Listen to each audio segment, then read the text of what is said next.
Onde a paróquia vive esses três eixos, palavra, Eucaristia e caridade, que cita o documento de Aparecida, e aqui a gente acrescenta com o documento da CNBB a missão, o reino de Deus se manifesta e se expande.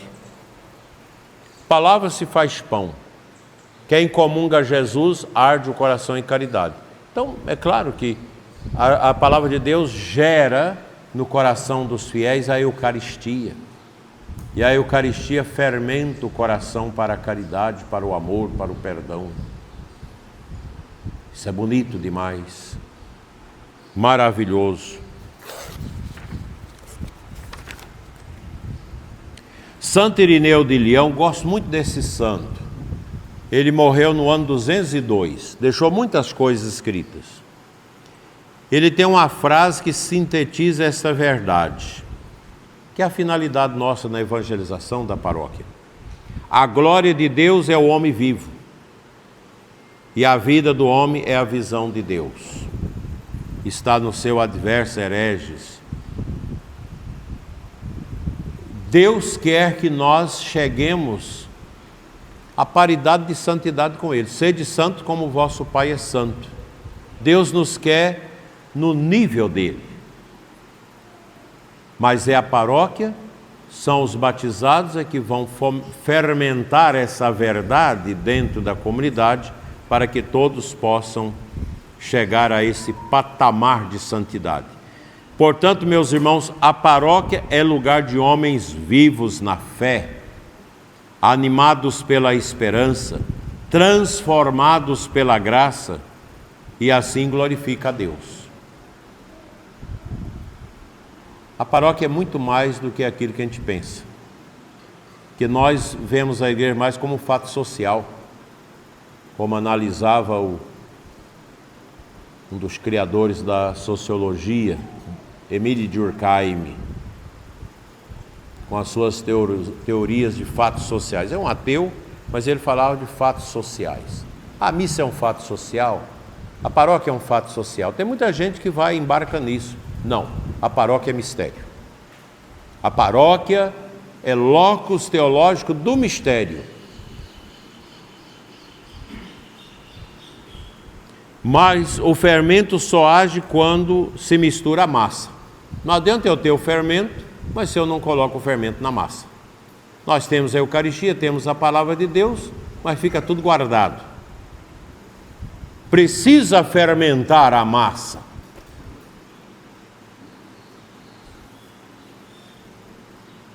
O fermento guardado não leveda nada. Mas quando ele é misturado à massa, tudo cresce. É isso que nós precisamos. Uma paróquia fechada em si mesma se torna estéril. A paróquia missionária é aquela que se insere na realidade humana, participa da vida do povo e anuncia Cristo com simplicidade e ternura. Olha, vocês não imaginam a tarefa dura da gente formar os futuros padres. Todo mês eu vou no Seminário de Brasília dar palestra e formação para os meninos, para ensinar isso aqui para eles. Porque o sacerdote, ele não é tudo na paróquia, mas ele é o maestro, que deve reger a orquestra. O sacerdote deve distribuir funções, zelar pelas comunidades, pelas pastorais, para que elas se tornem fermentos. Não adianta eu ficar lá com o meu grupinho de oração, mas eu não vou atrás dos que não rezam. Se nós não entendemos que somos missionários na nossa paróquia, nós não compreendemos o locus teológico da paróquia, porque a missão, ela é amparada profundamente na teologia. A missão tem origem na própria Trindade. O Pai envia o Filho envia o Espírito, e o Espírito envia a igreja. Pense nisso. O Pai envia o Filho envia o Espírito, e o Espírito envia a igreja. No Santíssimo, a gente pensar isso, dá para ficar uma tarde meditando. esse movimento da Trindade, o movimento das três pessoas, um só Deus em três pessoas, numa profunda unidade trinitária, numa indivisível realidade. A Trindade não se divide, ela cada vez mais se une. E aqui está. Nós somos a Igreja de Cristo, enviada pelo Espírito Santo, de Pentecostes. O tempo do Pai é o Antigo Testamento, as revelações, a economia salvífica. Pai revelando. O tempo do Filho é o tempo do anúncio do reino. O tempo da imolação. Se lá no Antigo Testamento imolava os animais pelos pecados da humanidade, agora no novo Êxodo, o novo Moisés se imola. Cristo se imola. O tempo de Cristo é o tempo da redenção. E nós vivemos o tempo do Espírito, que é o tempo da santificação. Cristo está, Ele é o Pantocrator, Ele é o centro, mas a igreja ela é impulsionada pelo vento, pelo sopro do Espírito Santo, que a envia a todos os cantos da terra.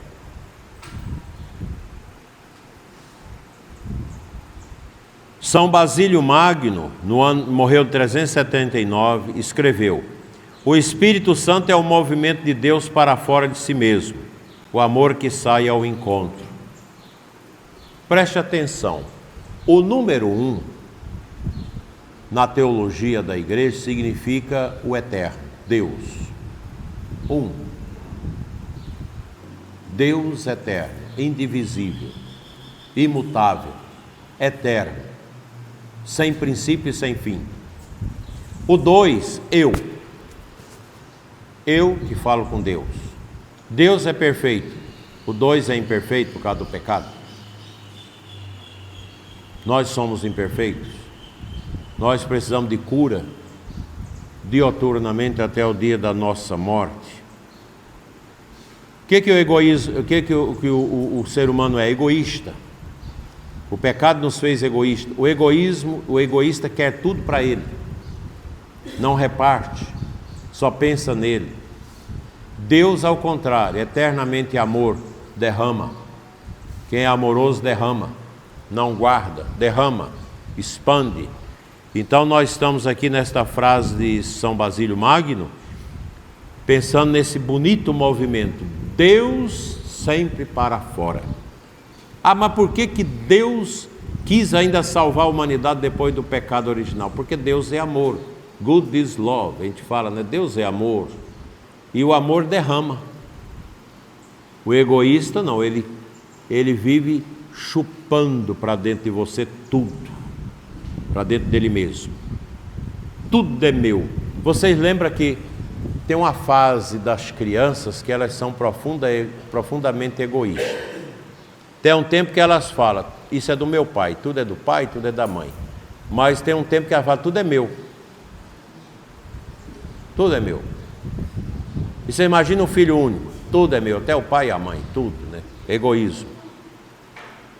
Por isso que a família numerosa, ela vive mais intensamente essa proximidade com o amor de Deus, porque ele tem que derramar.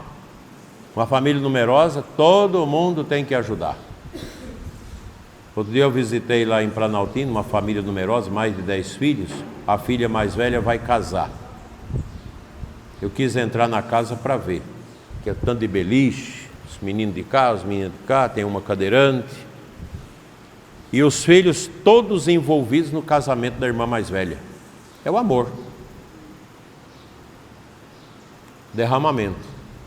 A família numerosa, ela ajuda a passar essa compreensão para os filhos, que é a doação, que é a partilha, que é o derramar o amor. Por isso que as famílias numerosas, elas vão formando os filhos que cuidam muito bem dos pais depois, que zelam. Bom, tem famílias numerosas também que os pais não souberam formar os filhos e vira só desespero por causa de herança e bobagens, né? mas uma família numerosa, nos ditames da igreja, na catequese, essa família vai ser extremamente amável, porque vence o egoísmo. Assim, meus irmãos, a missão paroquial é a extensão do amor trinitário, que se derrama sobre o mundo. A paróquia animada pelo Espírito torna-se igreja em saída, uma igreja que sai em missão. Mas essa igreja em saída precisa ser sustentada pela igreja em subida, como recorda Frei Clodovis Boff em sua obra Por uma Igreja em Subida. Não adianta em querer fazer missão se nós... Não adianta querer sair se a gente primeiro não subiu até Deus. Eu vou a Deus, me encho para que eu possa sair em missão. A vida missionária, portanto, não é mero ativismo pastoral, mas participação na comunidade da Trindade. Evangelizar é prolongar o movimento de amor que parte do Pai, passa pelo Filho e chega ao mundo através do Espírito Santo. Para vocês que são catequistas, isso é muito importante, essa frase, para você ensinar os catequistas esse movimento. O documento 100 da CNBB insiste: a paróquia é chamada a ser uma comunidade missionária, próxima das pessoas, especialmente dos pobres e afastados. Uma igreja, uma paróquia que não preocupa com os pobres, fica a dever. Porque hoje tem muitos pobres também esquisitos. Ali na catedral tem alguns assim. Eles somem, depois voltam. Aí um amigo nosso da igreja diz: eu vou ajudar esses pobres que pedem e que fala que está procurando serviço. Levou para trabalhar com ele, acabou com tudo, roubou e fez todas as desgraças. Então a caridade você tem que saber com quem você faz. Ali mesmo em casa, um jogou um prato de comida nos meus pés. Pediu ajuda, eu tinha terminado de almoçar, tinha sobrado comida, fui lá, enchi o prato de comida, vou dar para ele. Não, eu quero dinheiro, não quero comida não, jogou, fez ser some da minha porta e nunca mais me apareça aqui. Soma. Esse é o pobre difícil. É o pobre orgulhoso, medonho, maconheiro que vive pedindo para manter vício de maconha, de droga, de coisa, de crack, né? Mas nós temos aquela pessoa que está morando num casebre, que está caindo em cima dela, uma idosa com a filha também idosa que cuida dela, não tem ninguém pobre. O ano que vem a campanha da fraternidade será sobre moradia. Eu tive uma pastoral muito bonita em Minaçu, que me ajudou muito, a pastoral da moradia. Todo mês nós fazíamos uma casa para os pobres, a paróquia. Fazia uma coleta de coisas, era bonito. Aí tinha uma empresa lá, o ministro da comunhão, o empresário da construção, ele fazia o alicerce da casinha. Na sexta-feira. No sábado, os homens, os pedreiros da igreja, ia para lá, as mulheres levavam as coisas, cozinhavam para eles, levantava a igreja, a casa, deixava tudo levantado, tudo arrumadinho. No domingo, cobria e rebocava. E à noite a gente celebrava a missa e entregava a chave abençoada para as pessoas que recebiam aquela casa. A gente dava pronta, no contrapiso bem feito, rebocada, com energia, com tudo, banheiro, tudo direitinho, e a pessoa depois ia terminando de pintar a casa. Porque não pode também dar tudo de mão beijada. Todo mês a gente fazia. A gente aprendeu com a pastoral lá em Goiânia. Caridade, a paróquia fazendo. E todo mundo participava, era uma coisa bonita, a paróquia toda participava. Aí, quando a gente entregava, quem quer dar o telhado do mês que vem? Eu que dou o telhado, eu dou a madeira, eu dou o tijolo, eu dou a areia, eu dou o cimento. Eu dou isso, eu dou aquilo. E a gente dava também mobiliada, geralmente com móveis usados bons. as mulheres se encarregavam de mobiliar a casa do pobre. Isso é caridade, isso é bonito. E não faz isso para aparecer, mas para ajudar aquela pessoa que estava ali. E quando as pessoas que recebiam a casinha tinham condição de trabalhar, elas ajudavam no mutirão todo mês para fazer a casa dos outros. A gente deixou lá umas 10 casas, eu fiquei lá 2 anos na paróquia, umas 10 casas a gente deixou lá arrumada. Isso é caridade. Precisamos fazer isso. A santidade é a forma mais alta da missão. O santo é o verdadeiro missionário, porque a santidade evangeliza por si mesmo. Uma pessoa que vive a santidade evangeliza. São João Crisóstomo, século IV, dizia: nada é mais frio do que um cristão que não se preocupa com a salvação dos outros. Vamos repetir? Nada é mais frio do que um cristão que não se preocupa com a salvação dos outros. A gente preocupa com a vida dos outros, fala mal dos outros, mas não preocupa com a salvação dos outros. O ideal é a gente preocupar com a salvação, ajudar as pessoas a se salvarem. A paróquia missionária é o ponto disso. É uma comunidade ardente que deseja a salvação de todos. Por que que a igreja diz que uma criança que morreu sem batizar vai para o céu? Por causa do batismo de desejo. Mas a criança não sabia de nada, mas a comunidade tem o desejo. A paróquia tem o desejo missionário de ir e batizar todos os povos. Ela precisa ter esse desejo. E é esse desejo missionário que causa salvação. Ecclesia supplet. No caso de uma criança que morreu sem o batismo, família pobre, desajeitada, católico de nome, de IBGE, mas a igreja tem o desejo de batizar. Então essa criança participa dessa graça pelo batismo de desejo. São João Paulo II fez um sínodo sobre os leigos. E depois ele escreveu a exortação, que é muito bonita, chamada Christi Fidelis Laici. Os cristãos, os fiéis leigos cristãos. Ele descreve a paróquia como o próprio mistério da igreja que vive entre as casas dos seus filhos e filhas. A igreja, a matriz, ela deve ser alta. Aqui é a igreja que o padre Jabas está construindo. Lá de cima, a gente começa a ver Formosa, lá de cima você já vê o teto da igreja. A hora que tiver a torre, você já vê. Qual que é a ideia?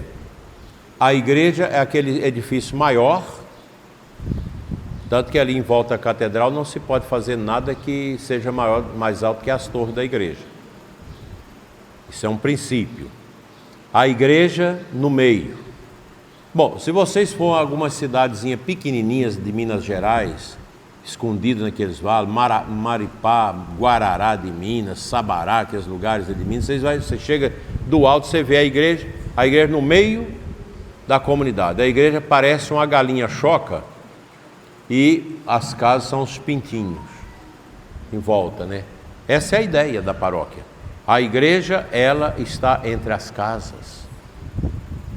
Então, é bonito isso. O templo que representa esse amor do Pai, que cuida de nós, de Deus que nos assiste. Paróquia é isso. A gente deve amar profundamente a nossa paróquia, gostar da nossa paróquia.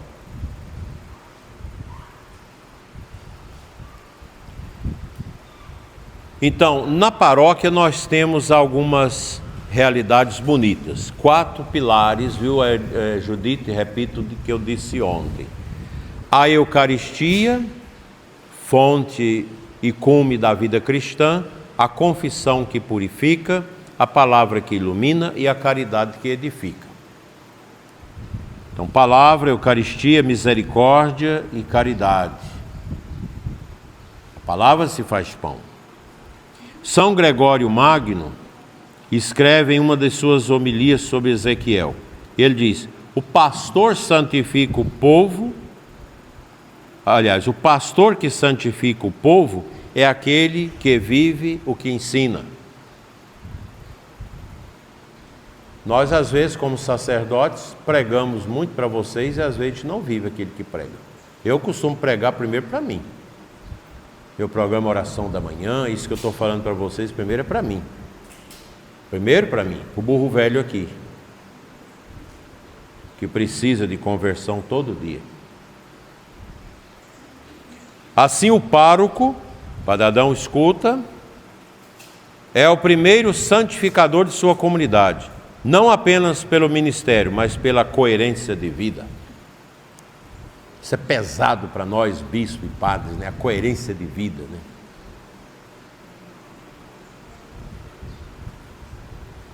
Que às vezes você tem o padre que entra no pecado. Triste, né? Alguns a gente consegue corrigir, outros a gente não dá conta. Vamos falar um pouquinho aqui da espiritualidade da missão.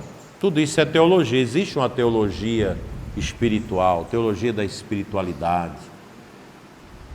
O saber teológico ele é muito vasto, profundo. Sabe quando ele vai dar conta de saber toda a teologia? Nunca. Nunca. Nem o Papa Bento sabia tudo. Essa celeuma, fiquei escutando, ainda não li o documento, mas escutando alguns comentários sobre essa celeuma aí do documento da doutrina da fé, autorizado pelo Papa sobre Nossa Senhora. O Papa está certíssimo. Certíssimo. O Papa Bento já tinha dito, Nossa Senhora é melhor chamar de cooperadora, não de corredentora. Eu sei que falar que Nossa Senhora é corredentora, você tem que fazer tanto esforço mental. E o Papa mesmo disse, quando precisa disso, é melhor deixar. Cooperadora, Nossa Senhora é cooperadora. Medianeira de todas as graças. É bonito, mas será que Jesus não pode fazer uma graça sem que Nossa Senhora esteja ali intercedendo? Então nós não podemos atribuir a Nossa Senhora atributos divinos, nem ela quer. Os que ficam criando essas quizumbas, podia perguntar a Nossa Senhora se ela quer isso. Nossa Senhora é humildade. Nós já temos 4 dogmas de Nossa Senhora suficiente. Eu estava lendo onde a história desses dogmas. O dogma, por exemplo, da Imaculada Conceição. Santo Tomás de Aquino era contra. Morreu contra. Depois foi outros amadurecendo e a igreja admitiu a Imaculada Conceição. Depois de 500 anos lá. Então os dogmas de Nossa Senhora não foram, já deu pronto, não. Houve muita discussão, muita reflexão, muita oração para chegar a isso. Agora você colocar Nossa Senhora como corredentora, fica muito difícil. Não é uma tarefa teológica fácil. Teria que forçar muito a barra. Nossa Senhora é a cooperadora na missão de Cristo, é nossa intercessora e nós vamos continuar recebendo os beneplácitos dela na nossa missão. Que coisa bonita isso, né? Toda missão nasce da contemplação. Vamos repetir isso, gente. Toda missão nasce da contemplação. Um catequista que não contempla não forma bem seus catequizandos. E eu vejo isso na diocese, vocês acreditam? Quando? Na crisma. Quando eu vou crismar. Você percebe na crisma aqueles meninos piedosos que sabem responder e aqueles que veem igual uma estátua, que nem o amém sabe dizer.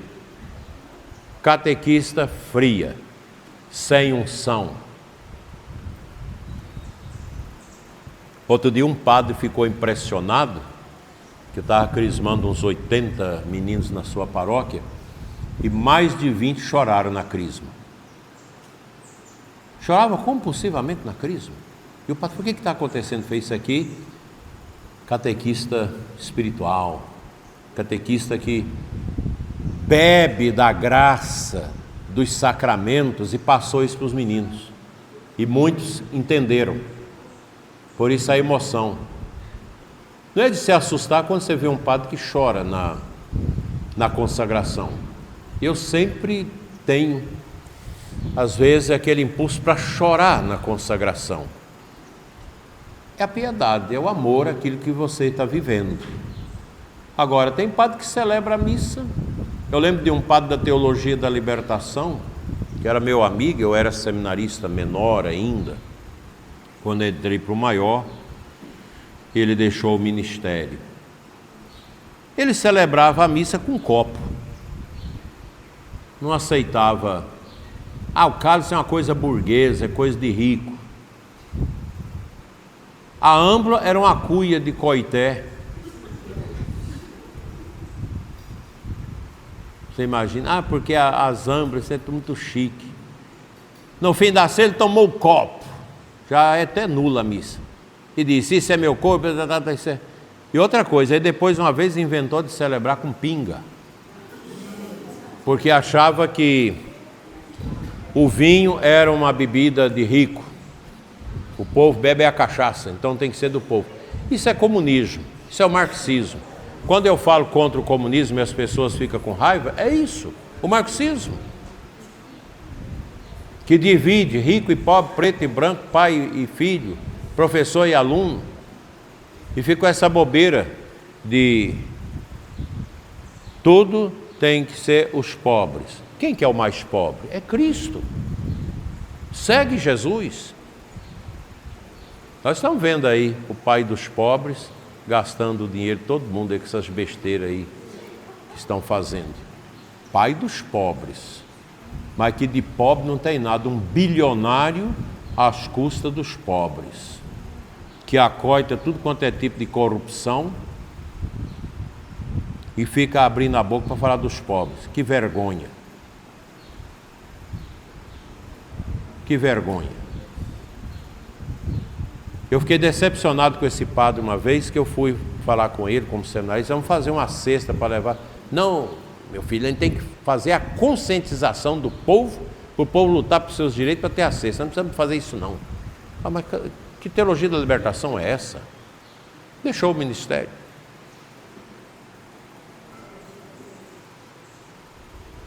Então a contemplação, ela é fundamental. São Bernardo de Claraval, do século XII, escreveu: o apóstolo deve ser um canal, não uma cisterna. Deve transbordar o que recebeu. O egoísta tem uma cisterna, tudo ele vai pegando e guardando dentro de si. Mas quem imita a Trindade, no seu trabalho apostólico, ele sente como se fosse um cano pelo qual a água passa e não é guardada, ela vai para os outros, distribui. É assim que deve ser. A paróquia missionária é aquela que vive da oração, porque sem oração não há fecundidade espiritual. Paróquia que não reza, que não tem adoração, vai secando, seca o padre, seca o povo, fica a paróquia fria, feia, não vai para frente.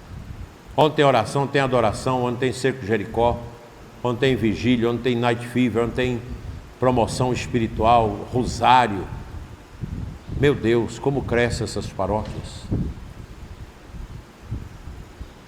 Vocês podem olhar, olha na diocese. As paróquias onde tem oração, onde o padre reza, onde o padre antes da missa está lá no sacrário adorando, onde o padre é o primeiro a pegar o terço, puxar o terço às vezes antes da missa com o povo. Mas não tem tempo. Tem tempo sim, todo padre, todo bispo tem tempo. Tem tempo, é só o tempo é a gente que faz. Larga o computador, larga as coisas e vai rezar. Faz a missa bem, sem correria. Aí a paróquia enche, vocações aparecem. Por que aqui na Polônia não tem crise na igreja? Eu estive lá agora, fiquei impressionado. Porque é uma igreja que reza. Você vê o padre rezando o terço antes da missa com o povo. O povo comunga tudo de joelho na balaústra. Todas as igrejas têm um lugar. O povo vai ajoelhando, o padre fica passando para lá, para cá, dando a comunhão.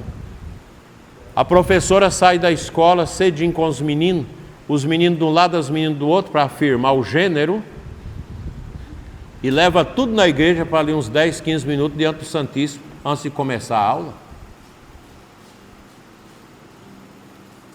Você vê um tanto de jovens trabalhando, os jovens tudo trabalhando nos hotéis, nos restaurantes, aqueles jovens bonitos, trabalhando, porque lá se ensina isso. O pai já fala, você ficou de maior, você vai cuidar do seu dinheiro. O seu dinheiro é você que tem que ganhar, pagar a sua faculdade e tudo. E os jovens trabalham. Aqui no Brasil, entra para o tráfico. E o pior, coitado dos traficantes, são vítimas dos drogados.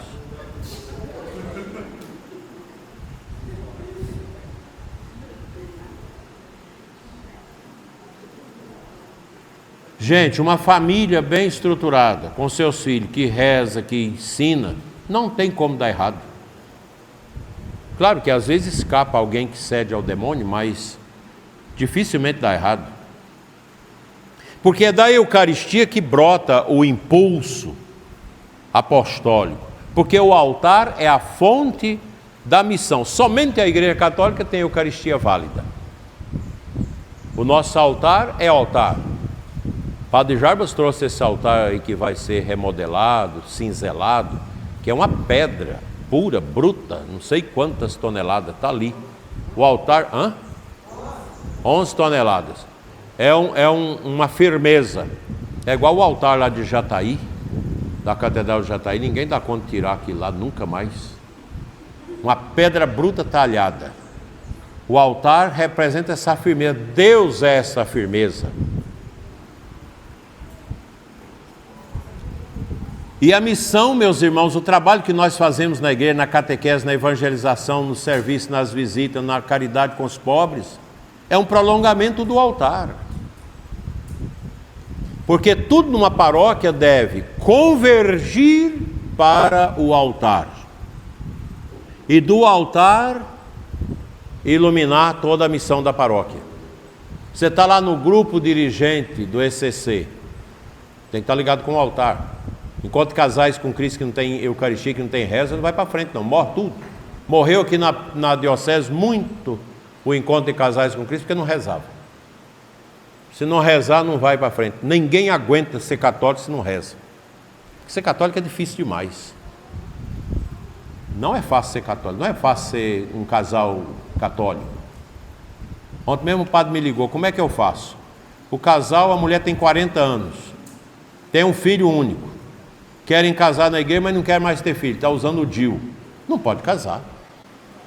Falei para o padre, não pode. Ah, mas eu já falei tudo. Falei, na hora que eu for aí, você bota o casal para falar comigo, porque aí é a última instância. Se não quer, então você não vai ser católico. Porque se você decide ser católico, você tem que gerar filhos no casamento. Você pode usar o método para esparçar um tempo, não para nunca ter filho. Se você usar o método natural para nunca ter filho, é pecado. Não pode. Ah, nós não queremos ter mais filhos, nós já estamos velhos, já está com 40, eu estou com 45. Mas que bobagem é essa, gente? Não tem isso. Aí um filho único. Ano passado aqui na catedral, depois das confissões na quinta-feira santa à noite, uma mulher simpática veio com a filha depois da confissão me entregar a filha, 15 anos, linda menina. Dona Daíra, eu quero te entregar minha filha. Mas o que você quer que eu faça com essa menina? Não, porque se eu morrer, só vai cuidar dela. Mas por quê? Não, porque eu sou viúva, meu marido era filho único, os pais já morreram, não tem parente. Meu pai e minha mãe já morreram, eu sou filha única e não tenho parente. Ela não tem parente, bispo. Aí nós estamos rezando, agora está namorando, eu acho que se Deus quiser vai casar com um rapaz bom, vai ter seus filhos, vai ter sua família.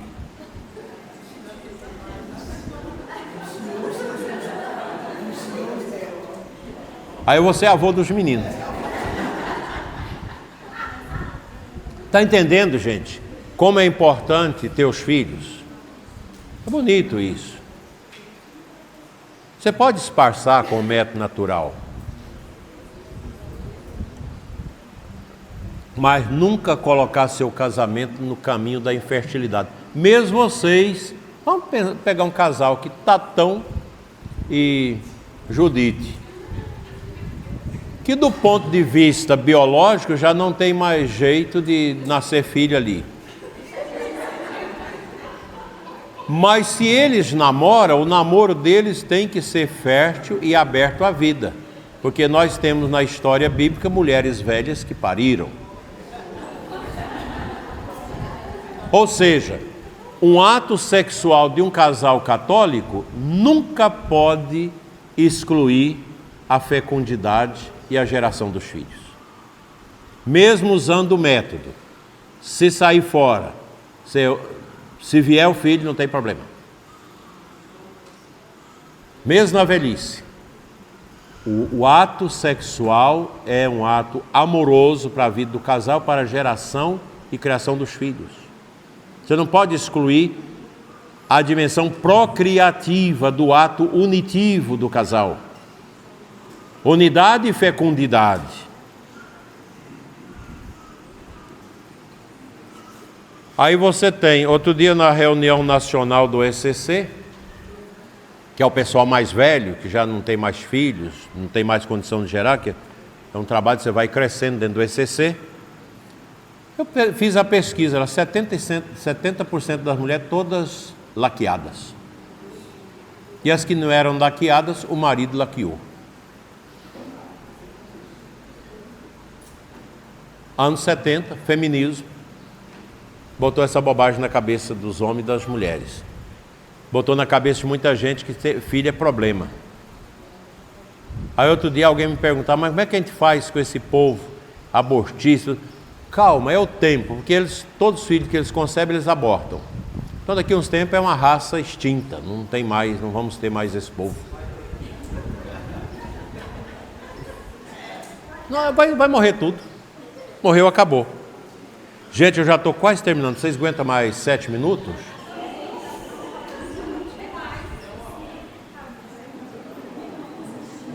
O documento de Aparecida, no número 362, define o que chama de conversão pastoral.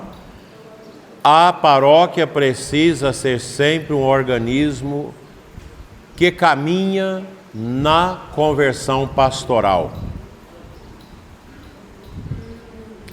A conversão pastoral da paróquia consiste em deixá-la de ser mera provedora de serviços religiosos para se tornar comunidade de comunidades missionárias. Não, tá bom, a gente celebra a missa, o padre vai lá, celebra a missa rapidinho, tem a catequese, vai quem quer, a gente não inova nada, não cria mais nenhum serviço de evangelização. Essa é a paróquia que entrou em letargia. E ela vai morrer por falta de conversão pastoral. Aí quando o bispo vê que o negócio já está morto, não tem mais jeito, tem que trocar. Aí você coloca um padre lá que tem espírito missionário e a coisa eleva, né? A gente vê aqui na diocese algumas paróquias que passaram por isso. Hoje, graças a Deus, nossas paróquias, o povo já está assumindo esse protagonismo dos leigos, e a gente vê que nossas paróquias estão bem trabalhadas, porque o povo vai assumindo com os padres. Não tem como, gente, um padre trabalhar sozinho na paróquia. Não tem como. Então essa conversão da paróquia supõe algumas mudanças de mentalidade. Por exemplo, deixar de esperar que o povo venha até nós precisamos, mas ir ao encontro do povo. Eu vejo que na nossa diocese nós precisamos mudar muita coisa. Nós teremos agora um tríduo de 3 anos de preparação para o jubileu. O ano que vem começa o querigma, o ano do querigma. Eu quero ver todas as paróquias, os padres, trabalhando em formação de evangelizadores, para ir de casa em casa, ir nas escolas, evangelizar, falar de Jesus nas praças, falar na rádio, nas redes sociais. falar de Cristo vivo ressuscitado, que vive no nosso meio, única razão de ser da nossa vida, única solução para a nossa vida, e testemunhar: eu vivo essa graça, porque Cristo me converteu o coração. Isso é evangelização. No ano de 2027 nós vamos trabalhar a catequese, que não pode haver catequese sem que antes aconteça o querigma. O encontro de casais com Cristo, a primeira etapa é querigma para o casal, a segunda é catequese e a terceira engajamento social. Não adianta você querer fazer um trabalho social na paróquia se você não foi depositário do querigma, de uma boa catequese para chegar nesse estágio. Então o ano de 2027 será a catequese. 2028 será a liturgia. O que é a liturgia? É a catequese celebrada, rezada. E 2029, que é o ano do jubileu, nós vamos viver a mistagogia e a caridade. Viver o mistério. Entender o que é a cruz. O que é uma imagem de Nossa Senhora. O que é o sinal dos sacramentos. O que é a palavra. Viver o mistério. Para isso, a igreja precisa ser uma igreja que vai ao encontro dos afastados. Isso não é tarefa só do padre não, viu gente? O povo de Deus precisa fazer isso. Vocês precisam ajudar a cobrar dos padres escolas de evangelizadores. A paróquia deve ter ali uns 30 evangelizadores bem preparados. Se vocês quiserem, eu posso dar o seminário de preparação, de formação para os evangelizadores. Eu posso fazer isso. Marco um seminário de 3 dias, depois mais 3 dias, formo esses evangelizadores e vou com eles no campo de missão ensinar a evangelizar de casa em casa. Os nossos seminaristas faziam isso. Todo ano ele faz. Agora em dezembro vai fazer lá em Colinas. Aí um dia eu perguntei para eles: o que vocês falam nessas visitas? Eles não sabiam. Eles iam fazer missão, mas não sabiam o que era o querigma. Agora sabem, porque eu ensino todo ano. Agora mesmo, esse mês eu vou lá, vai ser só sobre o querigma. Como evangelizar. Como evangelizar o bombeiro no posto de gasolina. Eu faço isso. Você já viu fazer isso? A Cláudia, que é a nossa consagrada, é sargento da polícia, quando ela está de folga, ela dirige para mim, porque eu já estou velho e não estou dando conta. Então ela organiza a agenda dela com a minha. Ela já me viu fazer isso. Teve um dia que eu cheguei no posto de gasolina, eu fico do lado direito, a minha foi abastecer e ela ficou bem do meu lado. Eu comecei a falar do amor de Deus para ela. Fui falando do amor de Deus para ela. E ela foi emocionando. E começou a chorar. Eu abri a porta do carro, trouxe ela, dei um abraço nela e orei na cabeça dela, da menina. E o trem lá abastecendo no automático. Bateu lá e eu rezando com ela com medo. Falei: quieta que o dono do posto é meu amigo e é católico. Se ele falar, eu brigo com ele. Evangelizei a menina. Estava afastada da igreja, cheia de problemas.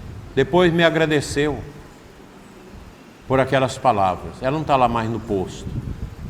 Eu falo de Jesus, falo. Um dia, lá no Palácio do Governo do Estado, resolveu um problema lá. Teve uma dívida aí para a diocese, uma coisa que o padre tinha pego esse dia para reformar o seminário, tinha morrido, não prestou conta. O Dom João viu que foi transferido, não prestou conta. Veio a conta, eu fui lá resolver isso. Uma reunião pesada com aquele povo esquisito, vai daqui, vai dali. No final, comecei a evangelizar. Falar de Deus para eles, para aquelas mulheres, mulher do Rio de Janeiro, não sei mais da onde, um povo tudo esquisito. Comecei a falar. E uma falou: o senhor podia rezar com nós. Falei: vamos agora. E nós rezamos. É evangelização. É o querigma, porque eu fui formado nisso. Eu tive 11 dias de formação como padre, como evangelizar, de todas as formas, no avião, no ônibus, no ambiente de trabalho. Você evangeliza e reza. O efeito é fantástico, maravilhoso, extraordinário. Nós precisamos disso na igreja. Porque a evangelização é o primeiro anúncio, depois vem a catequese, depois vem a liturgia, depois vem a mistagogia. A gente precisa entender isso. Porque a paróquia missionária é assim um convite catecumenal, conforme o documento 107 da CNBB sobre a iniciação à vida cristã. Tudo na paróquia deve favorecer o crescimento do discípulo missionário, que aprende, celebra e testemunha a fé. Nós temos muitos católicos aí relaxados, corruptos, mergulhados em vícios, porque não foram evangelizados, não passaram pela experiência da adesão pessoal a Jesus. Os protestantes chamam de aceitar Jesus, aceita Jesus, mas é isso mesmo. Se a gente não aceitar Jesus, não funciona. Eu tenho que aceitar Jesus e deixar que a minha vida seja transformada por Ele. Compreende isso, gente? Então, ok, a nossa escola teológica vai caminhar bem. A missão é fruto da comunhão. Ontem nós falamos disso, eu retomo porque o tema é importante e nunca esgota. Nunca se esgota. São Cipriano de Cartago, do século III. Esse santo era macumbeiro.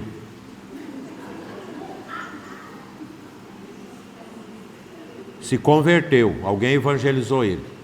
E ele tem um livro, eu tenho o livro dele, um livro de macumba, de São Cipriano. Como desmanchar casamento, como arrumar mulher, como fazer as coisas, como... é atribuído a São Cipriano. Só que ele era um bruxo. Ele se converteu, se tornou santo, se tornou bispo. E o grande sofrimento dele era não ter jeito de apagar os trem que ele fez. Vocês já ouviram falar do livro de São Cipriano? Capa preta. Diz que é dele. Então ele diz, o que ele diz para o bispo? O bispo está na igreja e a igreja está no bispo. Quem não está com o bispo não está na igreja. Se o bispo está fiel à igreja, se o bispo virar herege, não tem jeito. Mas o bispo é o ponto de unidade da igreja. Vocês acham que é fácil ser bispo? De jeito nenhum.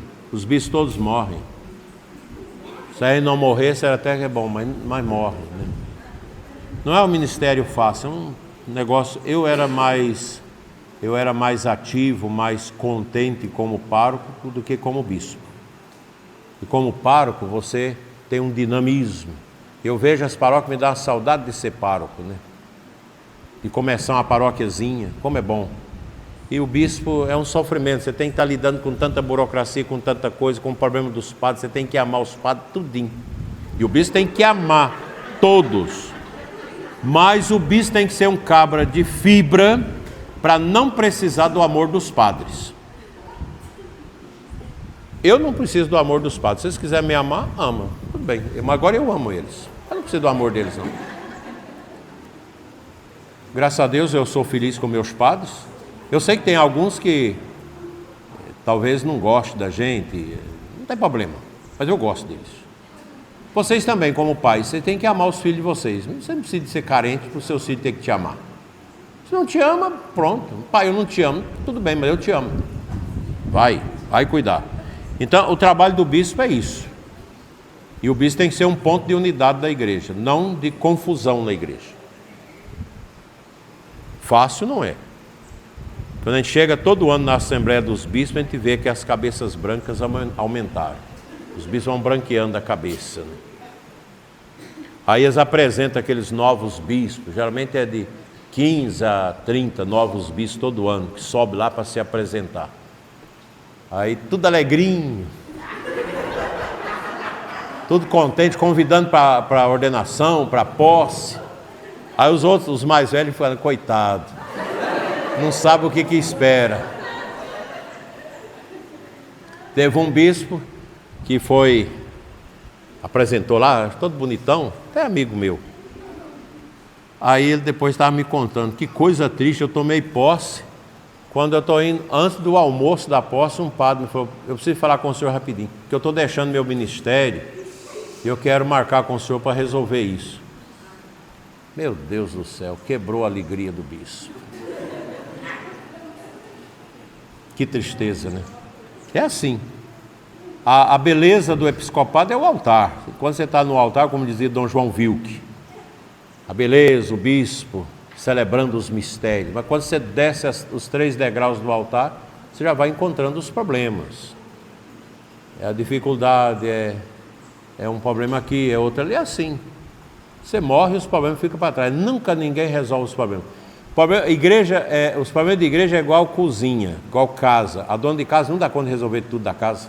Você acaba de limpar, já caiu um trem ali, já sujou, você tem que correr. O serviço de mulher nunca termina. Também a igreja é assim. Quando você acha que está tudo bem, vem um problema. O capeta, porque o diabo não dorme. E o diabo tenta dia e noite. Tenta onde? Tenta o bispo, tenta os padres, né? Mas a gente vai à frente. Essa verdade vale também em relação para o pároco e os fiéis, viu, Padre Adão? Para o senhor também e para o povo. O pároco configurado a Cristo cabeça é o princípio de comunhão da paróquia. O padre não é para criar quizumba na paróquia. O povo, o corpo de Cristo, é o espaço onde essa comunhão se concretiza. Presta atenção, vocês também são responsáveis. Vocês têm uma mania de criticar demais o bispo e os padres? Vocês têm que criticar mais vocês também são muito falhos. Os leigos também, católicos, são muito falhos. Se nós falhamos, mas vocês também falham muito. Tem católico aí, ministro da comunhão, que não paga o que deve. Tem gente na igreja aí liderando, mas escondido está no adultério. Tem gente mentindo e está lá na igreja comungando. Então, não é só padre e bispo que erra, não. Os leigos também são difíceis. Então vamos parar de ficar falando mal do padre, do bispo, vamos rezar mais para os padres e para o bispo, que a gente ganha mais com isso do que falar. E vocês também têm que botar a barba de molho e saber que os leigos também precisam ter suas responsabilidades batismais com a paróquia. A paróquia não é só o padre que comanda. O Diretório para a Pastoral dos Presbíteros da Congregação do Clero de 2013 diz: o pároco é o primeiro catequista. Ontem o padre Jarbas falou que eu sou o primeiro catequista na diocese. É verdade. O bispo é o primeiro catequista. O pároco na paróquia é o primeiro catequista. E o primeiro missionário de sua paróquia. E deve formar os outros missionários, despertando o ardor apostólico. A paróquia cresce quando o padre forma discípulos maduros e não dependentes, despertando neles responsabilidade pastoral. Vocês têm que botar na cabeça de vocês o seguinte: amar a Cristo em primeiro lugar. Lembra que quando vocês chegaram tinha uma imagem do Pantocrato aqui na parede? Cristo é o centro, não é o bispo, não é o padre.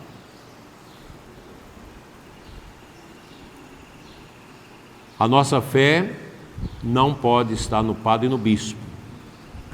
O padre e o bispo devem nos ajudar a manter a fé. E quando o padre e o bispo não têm muita capacidade para as coisas, tem que ver quem pode fazer. O padre não dá conta de dar catequese. Eu achei bonito outro dia um padre que falava com outra pessoa que estava comigo: você pode vir aqui dar uma formação para os meus coroinhas? Porque o padre, ele até tem tempo, mas ele não tem jeito. Veja como que é bonito, né? O padre, ele celebra bem, atende bem, mas não tem jeito para formar coroinhas. Pede outra pessoa para fazer. Isso é bonito. Isso é importante para nós. Muito importante.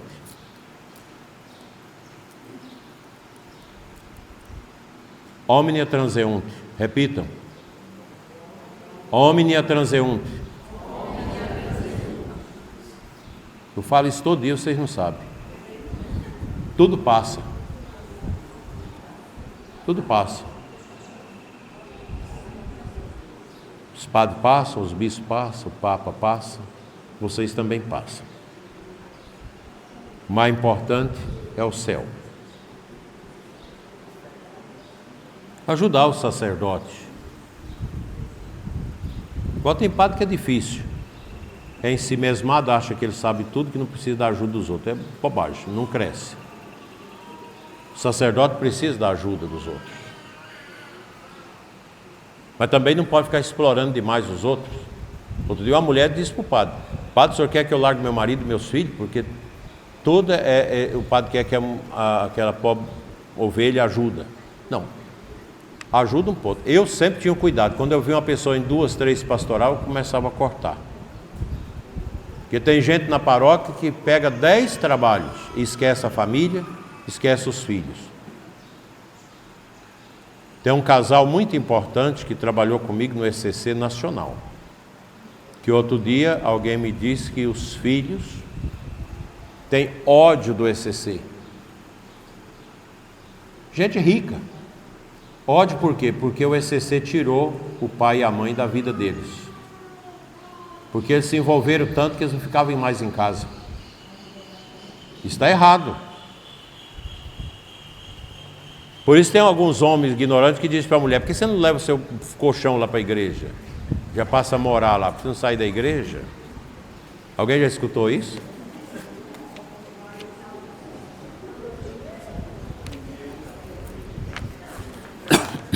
Meu Deus, será que eu não termino?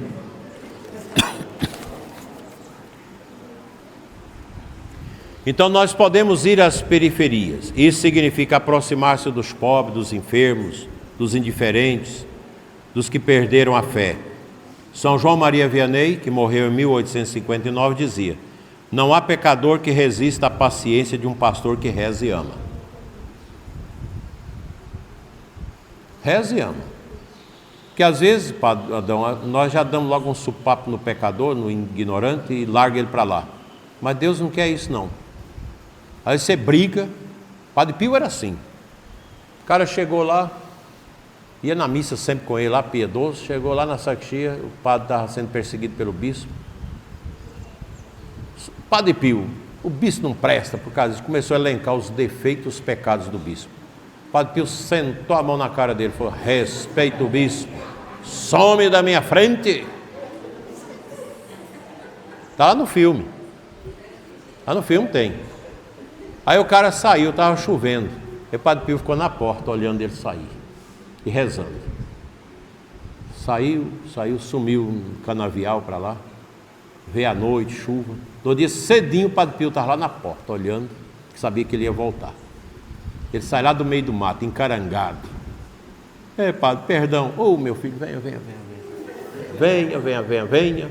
E já levou lá para dentro do convento, já tirou a roupa suja, já botou uma roupa quente, já deu comida. E esse cara ajudou o Padre Pio até a morte. Às vezes você é duro, mas depois você busca também a ovelha, né? E padre também não pode ter vergonha de pedir perdão, não. Quantas vezes eu pedi perdão em público, na missa, no ato penitencial, a pessoa quer pedir perdão a você por isso. Quantas vezes eu fiz isso? Nunca me diminuí com isso. Eu não sei deitar com mágoa. Eu lembro uma vez no encontro de casais, que eu estava lá na paróquia, em Uruaçu. Aí os meninos do grupo de jovens, a Dalva Valéria, que é uma menina maravilhosa, entrou lá, e no encontro de casais não entra ninguém, é só o pessoal do encontro. E topou comigo e eu dei uma bronca dela grande demais, que ela chegou a agachar assim. E eu fui celebrar a missa lá do encontro, e aquele coração ruim. Tinha outra missa à noite, coração ruim. Meia-noite eu fui lá na casa dela. Bati na porta. A mãe levantou. O que foi, padre? Não, eu quero falar com ela. Ela está deitada, levanta ela lá para mim. Lá na sala, foi: minha filha, eu vim cá te pedir perdão, e depois pedi perdão no grupo, porque ela estava com outros jovens. Não era, se ela estivesse sozinha, passa. Resultado, ajudou a ela e ajudou a mim. A gente tem que ter essa capacidade. O padre também tem que ser humilde, o bispo também tem que ser humilde. Pedir perdão. Quando erra, pede perdão. Porque isso faz parte do locus teológico da paróquia, que é um lugar de misericórdia e de arrependimento. As visitas, a escuta e o acompanhamento espiritual tornam-se atos missionários. A pastoral da escuta é hoje uma das formas mais eficazes de evangelização. Quem gosta muito disso aqui é o Padre Pedro. nosso coordenador de pastoral, fala muito da escuta. Não é só as periferias, os pobres. Nós temos esses condomínios imensos de ricos que vão surgindo nas nossas cidades. São lugares frios. Eu nem vou dizer a imagem que eu tenho desses condomínios, porque senão vocês ficam decepcionados, depois o povo me mata. Mas são lugares que a gente tem que ter atenção. Tem que evangelizar também os ricos. Não só os pobres, os ricos também. Porque às vezes, dentro de um condomínio chique, tem alguém idoso lá desprezado. Tem muito dinheiro, mas não tem amor de ninguém. Trabalho nosso. E esses pessoal de imobiliária católico precisa tomar vergonha e quando for fazer esses condomínios, deixar um lugar para a igreja e plantar uma igreja, fazer uma capela bonita. Aqui no Santa Felicidade tem uma capela, mas é pequena, podia ter sido maior. Aí o padre Osias, vocês sabem, o que é esse negócio Santa Felicidade? É a felicidade de morar naquele lugar. Não, tem uma santa com esse nome, vamos botar ela como padroeira aqui do condomínio. Santa Felicidade, Santa Perpétua e Santa Felicidade, são duas santas, né, que tem esse nome. Perpétua e Felicidade. Então lá agora, o padroeiro é Santa Felicidade. Que eles colocaram Santa Felicidade, mas não sabiam o que era Santa Felicidade. Era para ser feliz morando numa casa chique. Não, tem a Santa. Santa Poderosa.